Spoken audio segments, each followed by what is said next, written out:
dhe mbi të gjitha, në sektorin ndërtimit në Shqipëri pastrohen paratë e krimit organizuar, që do të thotë se më ndërtohet shumë, por vetëm një pjesë shumë e vogël e atyre që ndërtohen, apartamentet që ndërtohen hynë në tregun e shitblerjes.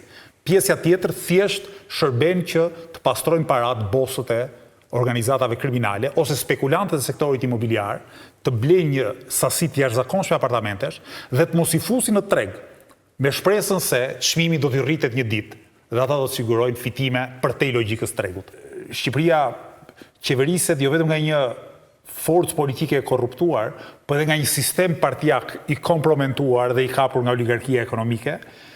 U bën 30 ca vite që një sistem i tillë degradon, jo vetëm vit pas viti, por edhe muaj pas muaji, kështu që e reja që po lind edhe nëpërmjet nevojës shoqërore për ndryshim, që ne mendojmë se e përfaqëson më së miri Lëvizja Bashkë.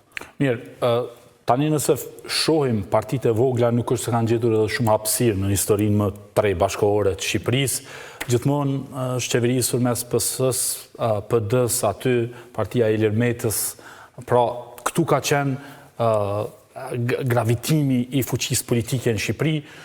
Pse besoni që tash ju do e theni këtë qark të fortë i cili e ka mbajtur, e ka qeverisur Shqipërinë, dikush thotë si ju e ka qeverisur, por jo vetëm ju?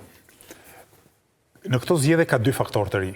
Faktori i parë është fakti se partitë e vjetra dhe sistemi i vjetër politik e kanë humbur në një masë të konsiderueshme legjitimitetin e tyre moral para qytetarëve. Sot edhe mbështetësit e këtyre partive ta thonë me plot gojën që këto janë partitë korruptuara. Po dikush thotë për një interes të vogël, diku e atje mund ta votojmë sërish.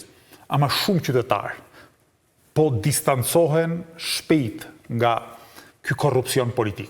Ky është faktori i parë. Kriza e thellë e legjitimitetit politik të këtij sistemi të vjetër. Faktori i dytë ka të bëjë me Lëvizjen Bashkë. Kur më parë në historinë bashkëkohore të Shqipërisë, një parti si Lëvizja Bashkë, e mbrojtur në 14 vite aktivizëm, nuk ka hyrë në jetën politike. Unë, siç ju thash, kam 14 vite që merrem me politikë, po 12 vite rresht kam qenë në rrugë mes minatorëve, naftëtarëve, punëtorëve, të rinjve, studentëve, shtresës mesme, pa qenë pjesëtar e një partie politike, madje pas as aspirat të drejt për të marrë me politikë përfaqësuese.